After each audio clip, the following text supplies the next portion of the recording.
Saya Saya Matewani. Matewani. Yes. Oke. Selamat pagi Sobat Kendel dimanapun berada. Ya, kita jumpa lagi ya pagi ini di podcast Cah Kendel Sing Penting Wani. Ya, pagi hari ini kita akan membahas ya, dan sudah kedatangan bintang tamu yang super keren ini. Ya, beliau adalah pakar statement analisis Indonesia. Ya, kita beri aplaus untuk Pak Guru Tovan. Halo Pak Guru. Halo, oke Pak Ganda. Ya, lama Gimana nih nih? belum jumpa ya. Lama loh. Sejak pandemi ya. Mungkin setahun lebih ya. Aku malah 5 tahun. Oh 5 tahun. Ya, kalau Oh. Pak Mas malah 5 tahun malah. Oh. Kalau dengan ini teman-teman ini Pak Arif dengan Pak Aryawan. Pak Aryawan. Ya setahunan Ya lah. WA ya. Ya. Oke Pak Guru, terima kasih ya Pak Guru sudah Oke, siap. mau datang ke sini ya. Ya, jadi berbagi dengan teman-teman Sobat Kendel ya. Yes. Di yang nonton lah, pokoknya nanti yang nonton ini akan mendapat inspirasi dari seorang pakar statement analisis Indonesia. Ya, jadi ini Pak Guru, gimana kisahnya Pak Guru kok bisa mempelajari statement analisis ini? Itu kan dari tahun 2015. Kan ini ilmu banyak ya, di Pak Jumalaya ada ilmu ini, kenapa paling yang tertarik dan Pak Guru itu bisa ketemu sama statement analisis ini? Dulu awal mulanya itu kan saya ikut NLP ya. Itu tahun 2014. NLP, wah ini pakarnya, pakarnya itu Pak ya. Jumalaya. Tahun 2014 itu. Nah, terus dengar-dengar kan mulai mendengar ada istilah micro expression. Wah, itu kan jadi tertarik, malah tertariknya itu Micro minggu expression gitu. ya. Malah minggu yang tadinya belajar NLP malah minggu ke Ya. micro expression. Pintunya tuh NLP. Oh, Nah, pintunya benar. NLP ya. Itu yang mencetuskan ide belajar yang lanjutnya itu gitu. Terus begitu micro expression tak dalami kan gitu ya. Terus sampai dapat sertifikat. Terus waktu itu kan gini ceritanya, micro expression katanya bisa untuk mendeteksi kebohongan. Tapi ternyata ada ilmu lain lagi untuk mendeteksi kebohongan. Wah, gila bisa Loh, apa ini namanya statement analysis? Nah, itu belajar tahun 2015 itu. 2015 ya. 2015. Jadi mulainya micro expression dulu. Oh, micro expression dulu. Malah itu dulu. Terus akhirnya mulai Jadi kenal. belajar ekspresi gitu Pak ya? Ya, jadi ekspresi wajah.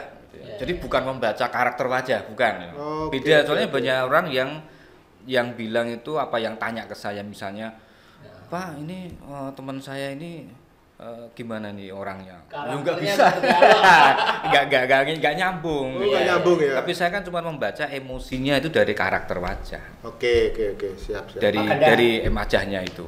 Pak Ganda, Ya. Pak Guru ini memang benar-benar pakar Pak Ganda. Iya. Saya dengar Pak Guru ini dari Pusat Informasi Cah Kendel. Pak Guru ini pesertanya tahu nggak? Sudah sampai ke Mabes Polri. Wis, luar biasa. Ya. Wah itu kan dahsyat toh Pak. Ngeri ya. Gimana Pak Guru? Ceritanya gimana itu? Itu waktu itu kan ada pada waktu penyelenggaraan workshop. Ah. Nah, workshop itu Offline, Pak. online. Online. Oh, Online. masih pandemi ya? Online. Pandemi Nah, ya, karena gara-gara pandemi pandemi ya. ya. Gara-gara Jadi pandemi online ya. dijembatani oleh himsi dari Gorontalo. ceritanya. HIMSI itu? Himpunan Psikologi. Oh, psikologi. Dari Iya, Gorontalo. iya, iya. Jadi awal mulanya dari Ibu Basilia. Oh, Bu Basilia, dari iya. karakter, terus kemudian ada jembatan ke sana, Himsi Gorontalo. Terus dari Himsi Gorontalo itu ternyata ada permintaan dari Polda Gorontalo. Jadi khusus kepolisian Polda Gorontalo. Dan ternyata pada waktu acara itu ternyata saya dapat informasi ini ada 4 perwira dari Polri di Mabes Polri ikut juga. Oh, ikut juga. Nah, itu. Wah, Itu ceritanya gitu. Biasa. super tuh ya. Super loh ya. Kecuali Pak Guru, kecuali dari Mabes atau kecuali dari Polda Gorontalo sudah kemana saja ini Pak Guru ngajarnya atau pesertanya sudah siapa saja? Infonya Wah, mah ini ya banyak Pak, banget ya. kampus ya Pak ya? Udah masuk kampus juga ya? Masuk kampus beberapa kali. Beberapa kali. Kejaksaan juga bener. Oh, kejaksaan ya? Pesertanya dari jaksa. Oh. Ya gitu. Jadi pesertanya ada dari kejaksaan gitu. Cuman Jaksa belum ada. masuk ke Belum. secara Ya, resmi ya, tapi seperti tadi pesangonnya Polda ada gitu. jaksa. Ada Ya. jaksa, lawyer udah beberapa kali. Lawyer itu Iya, banyak iya. itu. Jadi dari micro expression terus baru ketemu Ketemu yang namanya statement statement analysis analysis ini. ini. Oh, lah itu ambil belajarnya di mana, Pak? Itu sertifikasi dari North Carolina, Amerika. Amerika. Ah. Wes, Namanya itu luar biasa. Advanced Interviewing Concept, itu nama Ya. lembaganya di sana itu. Cakendel ya. Kalau mau belajar statement analysis di Indonesia, Ini ini gurunya ya. Guru Statement Analysis Indonesia. Saya kalau ketemu beliau enggak berani bohong. Ya kan? Iya, Saya pernah kalau ketemu Saya- beliau pertama-tama dulu pakai helm, Pak. Jadi biar nggak bisa dinilai. Saya kalau ada Pak Guru itu, saya tuh menata badan. Iya, iya. Waduh pun keliru sikil Iya. tuh menyilang Oh, ini apa ya bingung lah. Iya. Benar, benar. Dulu waktu masih ingat pada waktu workshop dulu ada microexpression pada bahasa tubuh itu kan Ya. juga tak kritisi semua kan itu kan bahasa tubuhnya Iya, siapa iya, gitu. Iya, iya, iya, iya, iya, iya. Siap, siap, siap. Nah, terus statement analysis itu apa, Pak, sebenarnya, Pak? Jadi mendeteksi intinya itu gini loh, setiap kata-kata, setiap perkataan atau bahkan tulisan itu punya makna khusus gitu, punya makna tertentu. Jadi tidak seperti apa yang tampak. Seringkali kan orang ngomong ya gitu ya, apa Iya, tidak iya. gitu ya, tapi ternyata sebenarnya bukan kan gitu, Ah, misalnya iya, gitu. Jadi menganalisis kata-kata supaya kita bisa mengetahui bahwa kalimat itu tuh mengandung unsur kebohongan atau kejujuran. Oh, gitu ya. Jadi memang pasti muncul dua itu. Kalau nggak bohong ya berarti jujur. Nah, ini coba, Pak, dianalisis kata-kata saya, Pak. Nah, itu saya harusnya- ngomong sama Pak Guru ya. Gini, jujur, gini, jujur, Pak Guru. Gini. Saya Kenapa kok pas coba kok begini? Nah, makanya. benar. Nah, itu. Ini coba Ini- Pak. Nah, Kenapa kok mundur, jauh? mundur ini itu apa artinya ini? menjauh. Justru menghindari malahan. Oh, gitu ya. Ini kalau ini bahasa tubuh. Oh, Kalau ini bahasa ya. tubuh. Body language ya. Body language Oh, kalau ada ini. lagi Pak ilmunya Jadi- body language. Jadi misalnya begini, coba saya dianalisis tapi mundur gitu ya. Itu namanya malah menghindar. Oh, ngono ya. Jadi tidak mau dianalisis Nggak mau sebetulnya malah ya. sebenarnya. Oh. Tapi kalau coba saya dianalisis, maju gitu. Lah ya, Nah, mulai Nah, sekarang tuh kalau ada kata-kata orang itu biasanya gini, jujur Pak, aku kira duduk sing nyolong Pak, bukan yang saya pencurinya Pak. Itu gimana Pak? itu malah masuk radarnya statement analisis. Oh, malah ada. Malah ya? masuk. Sama Ah. saya kalau ada demi Allah, demi Tuhan saya enggak ini. Sesen pun saya enggak. Korupsi itu kan ini koruptor loh, sering nggak Pak? Ya, Satu pernah sen pun kayak nah gitu. itu gimana Pak? Itu ada kata-kata itu. Itu kan- Analisisnya gimana tuh? Anak apa? pokoknya itu strukturnya masuk radarnya, masuk indikator. Jadi Masuk statement indikator analysis ya? itu kan ada indikatornya ya. Nah, itu justru malah masuk indikator. Jadi bukan berarti kalau orang sudah pakai kata-kata yang religius gitu terus dia jujur, belum tentu. Kita mesti lebih Waspada gitu ya? Waspada. Gitu Dengan ya. kata-kata Ah. seperti itu ya berarti ya. Karena kan orang banyak melakukan deflection. Deflection itu pengalihan pembicaraan. Iya. Jadi kadang-kadang malah ada orang yang memang dikemas dengan bahasa religi, itu banyak gitu. Jadi malah naik kebohongan itu kan sebenarnya cuma ada 3. Nah, Apa Ya, itu? cuma 3, pemalsuan. Kata kuncinya ya, Pemalsuan. pemalsuan, Ah. penyembunyian, dan Penyembunyian. penyamaran. pemalsu- Udah 3 itu. Pemalsuan, penyembunyian, dan penyamaran. Catat ya Pak, catat ya. Ya. Pokoknya 3 itu. Nah, aku lali soalnya. Sedikit saja. Apa? Ojo akeh karena nanti kita pada topik berikutnya kan akan lebih teknis. Oh Lebih iya, teknis iya, ya. Iya. Ya ini karena waktu ya juga. Ya. Ini masih saya masih menyimpan beberapa pertanyaan ini sebetulnya. Iya, iya. Pak Guru ini. Pak Guru, saya kepingin Pak Guru cerita lebih detail bagaimana perjalanan suksesnya ini, termasuk marketingnya seperti apa. Pak Guru ini ada manajemennya apa enggak gitu. Terus awal-awalnya gimana kok bisa menjadi, menurut saya ini Pak Guru ini langka ya. Iya. Trainer statement analysis di Indonesia ini tidak mungkin ada ya, tapi tidak banyak. Dan beliau adalah salah satu dari guru statement analysis Indonesia yang Unik lah, unik. saya sangat rekomendasikan ya. Iya. Saya sudah bersama beliau sudah sangat lama. Iya, Saya iya. tahu betul. Gimana Pak perjalanan suksesnya Pak? Termasuk di dalamnya marketingnya ini gimana gitu loh. Iya. Kalau saya lebih banyak ini ya merangkul teman-teman yang contohnya dari psikologi Oh. kan gitu ya. Itu kan sudah apa ya, kalau teman-teman psikologi mereka memang punya ada paguyubannya. Terus teman-teman dari HRD kan gitu ya. Jadi intinya tuh kita itu kan membangun ini ya silaturahim kemana-mana.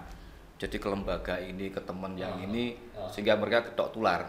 Jadi promosi yang paling gede itu gedok tular. Nah memang di samping itu nanti kalau sudah mulai misalnya mulai ada event gitu ya. Nah itu kan mereka berfungsi sebagai IO. Nah mereka sebagai penyelenggara mengadakan event apa seperti itu. Nah nanti ya gedok tular dari situ. Gedok tular ya. Kalau saat ini memang saya ada manajemen gitu ya, dan itu online karena memang, memang menggunakan semuanya marketing online semua itu. Iya. Karena memang ini saat pandemi seperti ini kan. Pandemi, ya. Kita itu kan sudah jarang. Artinya kalau mau menjangkau sampai se-Indonesia ya memang pakai online ini. Justru sekarang malah bisa menjangkau sampai seluruh Indonesia. Nah, justru ini makanya bagi saya ini sama masa pandemi ini malah berkah ya. Malah berkah. Berkah ya. Gitu. Karena kalau saya dulu mempertahankan hanya modelnya lokal gitu ya, maksudnya langsung tatap muka langsung. Itu nggak bisa sampai Aceh, nggak bisa sampai Papua. Kan gitu. Nggak ada peserta dari Aceh. Nggak ada peserta dari Gorontalo, nggak ada peserta dari Papua. Tapi begitu dengan online ini malah kemana-mana ini. Iya, kemana-mana ya. Nah gitu. Pak Aryawan, perlu ditanya Hasiro Pak? Pak Guru perlu ditanya Hasiro. Nah. Pak Guru, dulu pernah, kalau nggak salah ya Pak Aryawan ya, jadi satu dengan manajemen Hasiro itu gimana ceritanya? Hasiro itu apa Hasiro? Hasiro manajemen. Nah, ini berarti lebih. Ya. Nah, ini lebih spesifik. Nah, kita kan sama Pak Jumala, Pak Aryawan gitu ya. Itu kan kita pernah bikin wadah Hasiro. Kita dulu Hasiro ada namanya itu. Satu sama Pak Guru. Satu tim loh ini dulu. Hasiro itu singkatannya apa tadi? Hasilnya rak kira-kira. Iya. Bahas sedikit sejarah ya. Sejarah. Hasiro itu ada dua makna. Apa? Makna yang pertama adalah hasil. Bahasa Jepang ya. Hasil, Pak, hasil. Tapi dibaca coro Jepang. Oh. Jepang itu nggak bisa bilang L. Oh. Muni jempol itu jemporo. Jemporo. Nah, jemporo. Jumara. Oh, Jumara. Nah, begitu hasil. Hasiro. Arif apa? Alif no ya? Arif. Oh, iso Arif saya. Enggak bisa. Aripo. Nanti enggak bisa dia. Aripo. Terus Aryawan? Iya. Arigato. Ternyata itu ada makna yang lain ya Pak Aryawan ya. Hasiro itu hasire Ora kira-kira. Nah, lanjut Pak Guru. Oke. Gimana? Sip. Tadi apa sampai apa ya? Manajemennya apa? Namanya apa? Dulu pernah gabung. Iya. Dulu kan kita tahun 2000 berapa ya? 15 ya, kalau salah. 2015 itu salah satunya. Nah, ini lebih spesifik ini. Salah satunya kan melalui kendaraan namanya Hasiro. Iya. Hasiro ya. Dari Hasiro, tapi itu kan jauh sebelum pandemi ya. Iya. Jadi kita sudah melakukan beberapa kali workshop offline dulu ya, dari hotel ke hotel yang ngadain itu. Sempat bersama Pak Surabaya. Surabaya ya, dengan Pak Okta, pernah Pak Pram. Nah, itu ya dengan Pak Pram itu dulu. Nah, itu malah dulu cikal bakalnya pertama kali saya diundang ke Surabaya dari Pak Pram itu. Pak Pram itu ya? Iya. Oh. Itu cikal bakalnya pertama kali itu. Oke. Dan dari sana kemudian kenal dengan Pak Okta. Iya. Terus ada kenal dengan Bu Iim juga, Bu Basilia gitu ya. Akhirnya seperti itu berkembangnya gitu. Nah, ini hasil dari pertemanannya ya kayak gini. Iya. Mantap.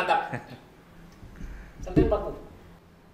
Oh iya, saya pernah bikin buku segala ya Pak ya? Yang ada bukunya ya? Oh iya, benar. Jadi saya mengarang buku, statement analisis. Tulis buku juga loh. Dan itu buku pertama kali di Indonesia, satu-satunya statement analisis paling lengkap di Indonesia. Ini sayang ya? Berapa? Nggak dibawa dia. Nah ini. Sayang ya. Nanti next. Ya. Kita masukkan ke ke deskripsi kita. Deskripsi ya. Kalau mau pesan, bukunya, mau pesan nanti di deskripsi ya. Untuk mau pesan buku. Iya. Statement analisis ya itu ya. Berapa Statement halaman itu analisis. Pak punya Pak? Ada 208 halaman. 200. Iya, iya. Dari Masih tentang perjalanannya Pak Guru. Oh, perjalanan Pak Guru. Saya itu pernah melihat Instagramnya di Cina itu perjalanan apa? Oh itu tahun 2019 itu. Nah. Itu waktu Ada hubungannya dengan statement analisa nggak? itu saya belajar tentang IT waktu itu di Cina. Oh. Nah, Jadi ahli IT juga. latar belakang saya IT Bukan mau belajar gitu ya. kungfu ya? Enggak. Karena latar belakang saya itu kan IT. Iya. Waktu itu kan makanya kok diundang ke sana. gadget begini. Oh iya. Iya. Oh iya, beliau senang IT Bang. Iya. Basic saya malah IT. Iya. Oh, basicnya IT ya? IT. Iya, Jadi di sana jadi diundang kembar itu. karo aku ya. Iya. Tahun 2019 itu sekitar bulan November sampai Desember di sana. Iya. Jadi saya pulang 1 minggu sebelum pandemi di sana loh, Cina. Oh, di Jadi Cinanya itu ya? kalau saya telat, Langsung mulai ya? nggak bisa pulang loh. Iya. Telat Iya. 1 minggu Iya. itu ketahan di sana sudah. Oh, gitu ya. Saya waktu kan di kota Fuzhou gitu ya. Fuzhou. Fuzhou itu Wuhan, jauh. Fuzhou itu dekat Hong Kong. 2 jam dari Hong Kong Selatan pokoknya gitu. Hong Kong Ya semakin Fuzhou paling dekat ke kita itu. Jadi Nah. betul sama Jackie Chan ya dia. itu telat 1 minggu udah nggak bisa pulang. Iya. Nyaris deh. Nyaris ya. Nyaris deh. Pak Guru tadi kan bilang tentang NLP ya, yang pertama. Oh iya, NLP ya. Pertama kan belajar Iya, NLP iya. itu. Hmm. Ada nggak sih sebenarnya hubungan antara NLP dengan statement analysis dan body language itu? Ada, NLP itu kan dulu juga mengajarkan bagaimana misalnya ya kita itu kan building rapport. Kan Building bagaimana rapport. kita itu mau ngobrol dengan orang aja kan kita menata bahasa tubuh kita. Kan seperti itu kan. Oke. Kita mau mempengaruhi orang lain supaya orang lain itu senang dengan kita pun kita harus nata kan gitu ya bahasa tubuh kita. Benar. Nah itu ada itu kan di NLP seperti itu. Iya. Oh, ada ya hubungannya ya. Ya, jadi kalau kita mau mempengaruhi orang lain pun kan kalau kita nggak menata bahasa tubuh kita ya Iya. nggak menarik gitu ya. Kita mau maju begini atau mau mundur begini kan sudah ada artinya. Gitu. Benar. Tapi Pak Guru lebih ke Tapi SA lebih ya, fokus statement ke- analysis ya. Nah itu karena buku saya baru itu. Memang saya punya planning Nah, itu bikin yang micro expression dan body language. Saya Micro sudah Wah, ada. keren nih. expression dan body language. Wah, ini luar biasa nih Pak. Itu nanti nextnya semoga itu muncul buku itu. Tapi itu ilmu itu seperti satu kesatuan ya Pak kalau dipelajari ya. Nah, ya. Micro expression, body language sama statement analysis. Itu kan ya? ilmu komunikasi jadinya. Jadi kalau yang statement analysis itu kan ilmu komunikasi verbal. Kalau yang micro expression body language yang non verbal. Oh, yang non verbal. Jadi kalau mau lengkap ya belajar semua itu. Verbal dan non verbal itu dipelajari di NLP juga. NLP. Lebih juga NLP itu. ya. Wah, luar biasa Sobat Kendel ya. Pak Guru, saya kepengen lihat juga fokusnya Pak Guru. Sebetulnya body language ini kan bisa dipakai untuk apapun. Mau untuk investigasi bisa, mau untuk wawancara calon karyawan bisa. Rekrutmen ya, pas rekrutmen ya. Mau dipakai untuk para auditor bisa. Iya. Terus bisa juga body language itu sangat penting untuk marketing atau leadership. Yes. Nah, Pak Guru ini lebih mengarah kemana nanti kalau bikin buku? Atau fokusnya mau kemana? Kalau untuk buku tentu saja yang diajarkan pasti umum. Kalau yang ini ya, umum maksud ya? saya Umum ya? kalau untuk body language Ya, micro expression itu untuk umum. Jadi tidak langsung Spesifik ini kemana gitu spesifik ya, ke mana selling, gitu ya. kemana gitu ya. Jadi kalau misalnya ini ya, saya mengajarkan tentang micro expression. Iya, Micro expression itu kan ekspresi wajah. Jadi ketika ada kerutan wajah di sini gitu kan ya, ada kerutan bibir gitu ya, naik dan lain sebagainya. Kan tinggal nanti dicocokkan dengan konteksnya.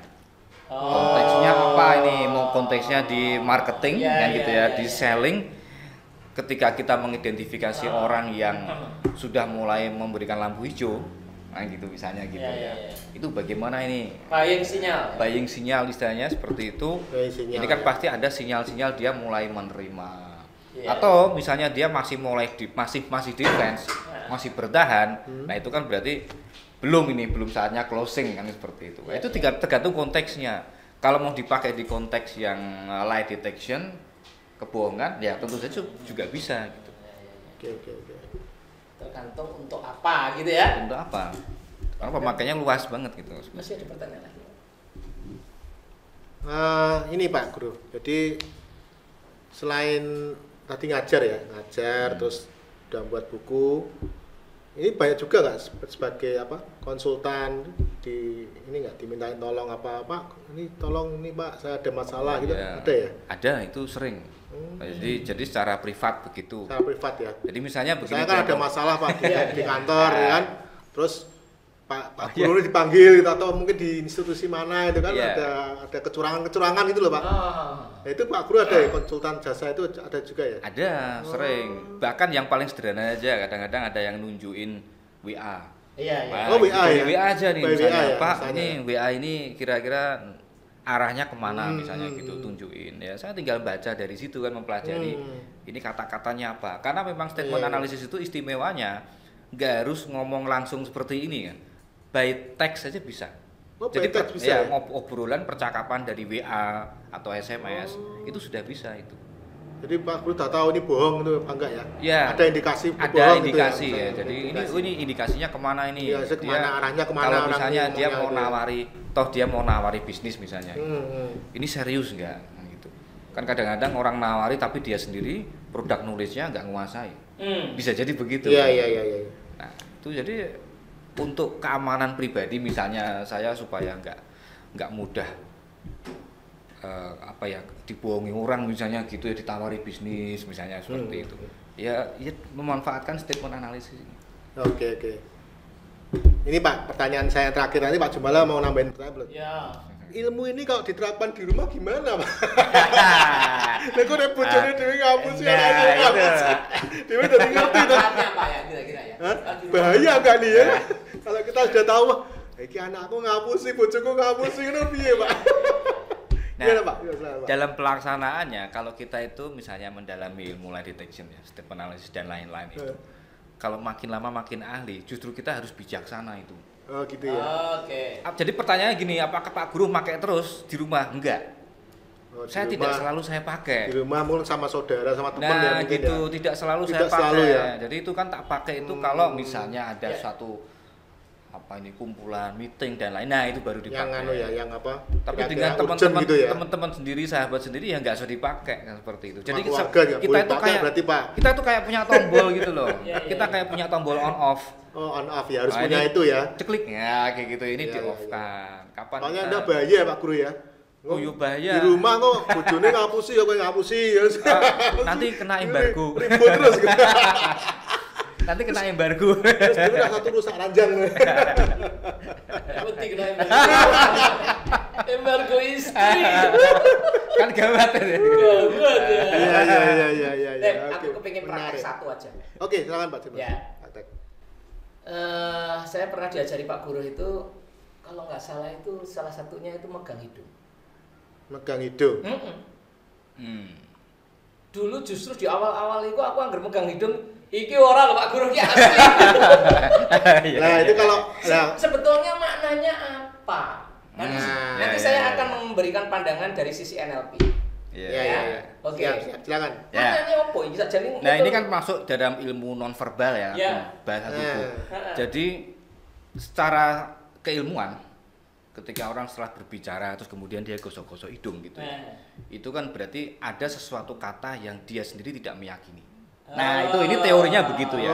Jadi ada yang dia tidak meyakini, ada sesuatu yang tidak diyakini sehingga dia gatal. Ini kan kalau dalam ilmu body language itu Pinocchio effect. Yes. Nah, Pinocchio effect. Tapi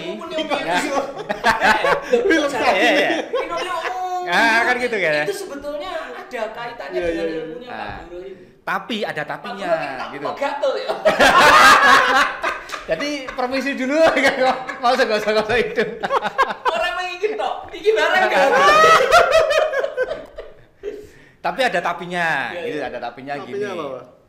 Jadi kalau di dalam membaca bahasa tubuh itu mesti kita harus memperhatikan yang namanya baseline. Baseline itu garis dasar seseorang. kondisi normal orang itu gimana. Kita harus paham dulu. Kebiasaan ya Pak ya. Nah, kayak mau Jawa ki apa sekalor ya Pak. Sekalor. Nah, istilahnya kalau bahasa Jawa itu kan ada istilah sekalor. Jadi ada satu kebiasaan karena misalnya nih ada kelainan otot misalnya gitu. Iya. Itu nggak dihitung. Iya. Bawaan gitu, bawaan lahir itu namanya baseline. Jadi kita juga harus ngerti ya apa orang itu kulinone apa. Ya, jadi dia punya bawaan lahir apa gitu ya. Atau mungkin dia karena gara-gara kelainan otot tertentu. Otot ya. Nah, itu berarti nggak dihitung. Makanya kita perlu ngerti baseline-nya dulu. Ini baseline-nya gimana? Oke lah kalau memang baseline-nya dia sering pegang telinga misalnya dari kecil. Memang telinganya ternyata ada kelainan misalnya gitu kan. Iya. Ada kelainan atau telinga ini sakit misalnya. Iya. Sakit gatal gitu. Itu dianggap baseline. Jadi di sini ada luka yang gatal begitu, dia sesekali begini, itu nggak dihitung. Siap. Jadi kuncinya tuh baseline-nya kita pegang dulu. Nah itu baseline itu makanya kalau di NLP kan ada building report. Itu fungsinya adalah untuk mencari tahu baseline-nya itu. Jadi ada pendekatan, baseline-nya ini kayak gini nih. Berarti kalau dia ada kebiasaan seperti itu ya nggak kita hitung. Sekarang saya ingin memberikan pandangan kalau dari NLP sisi ya. NLP. Nah, di NLP itu dikenal dengan program kita ini di dalam otak atau di dalam mindset. Itu ada banyak part-part, ada banyak subprogram. Oke, terus. Nah, kalau subprogramnya itu lebih dari satu dan itu maju bareng, Pak Guru, itu menyebabkan dia itu menjadi tadi tidak diyakini gitu. Ragu ya.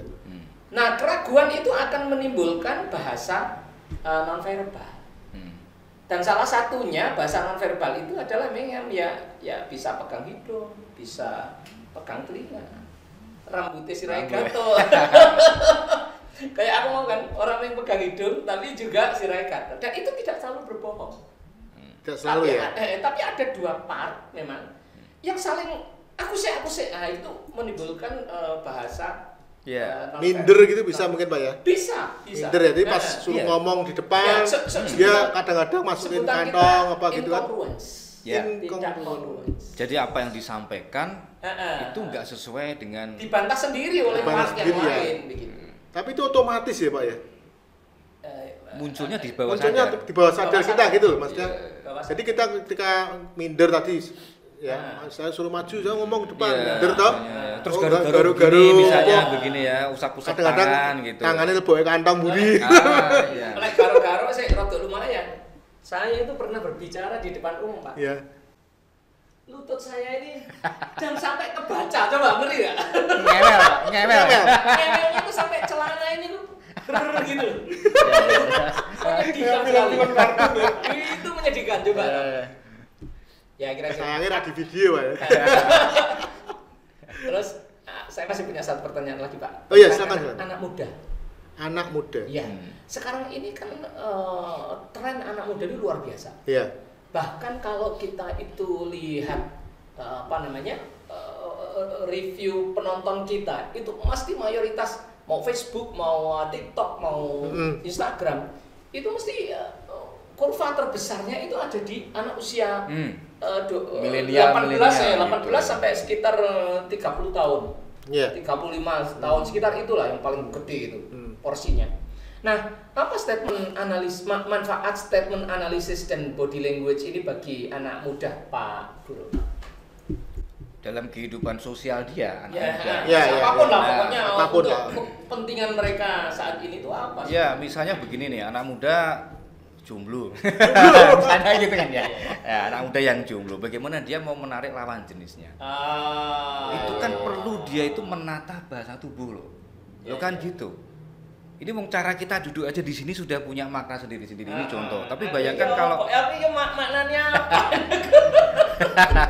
Jadi kalau misalnya anak muda itu penting banget itu yang namanya belajar komunikasi nonverbal, ya baik yang verbal juga gitu ya. Itu fungsinya untuk kehidupan sosial dia. Apalagi kan gini nih, banyak sekali kan sekarang ini karena musimnya pandemi terus akhirnya semua serba online. Banyak anak muda yang dia itu sedikit demi sedikit kehilangan kepercayaan diri ketika harus ketemu dengan orang. Kebanyakan kan mereka main HP. Oke, mereka pede tapi di online. Nah, itu dia pedenya di online.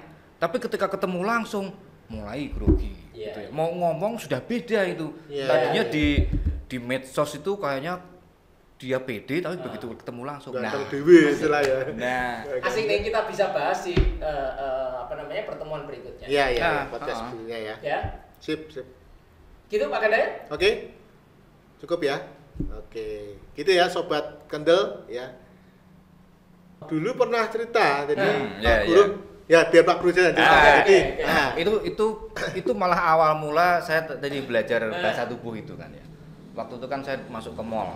Iya, ke mall. Nah, terus saya masuk ke toko. nyari handphone memang ya. Nah, itu memang mau nyari ceritanya, nyari handphone. kan. Iya. Begitu masuk, saya ditawari nih HP ini ya, ditawari HP sama pramuniaganya gitu. Oh ini Pak silakan Pak HP-nya ini Pak, ini oke ini bagus kameranya. Oh, udah nyoba-nyoba ini HP tak pakai ya. Buat moto, wah keren banget, hasilnya bagus gitu. Nah terus ini harganya sekian, ini 2 minggu lagi akan naik gitu ya. Oh iya Mas, kapasitas baterainya berapa? Saya tanya gitu ya. Terus apa yang dia lakukan pertama kali? Oh gini Pak. Nah, gitu. Jadi dia pegang ini dulu. Oh gini Pak. Oh, gini, Pak. Oh gini Pak. Ya. Kalau Bapak nanti mau menghemat, nanti bisa internetnya dimatikan dulu. Oke. Ini dari sisi statement analisis ya kena, dari body language ya kena, gitu. Kan pertanyaan saya apa ini? Berapa kapasitas baterainya? Kan gitu.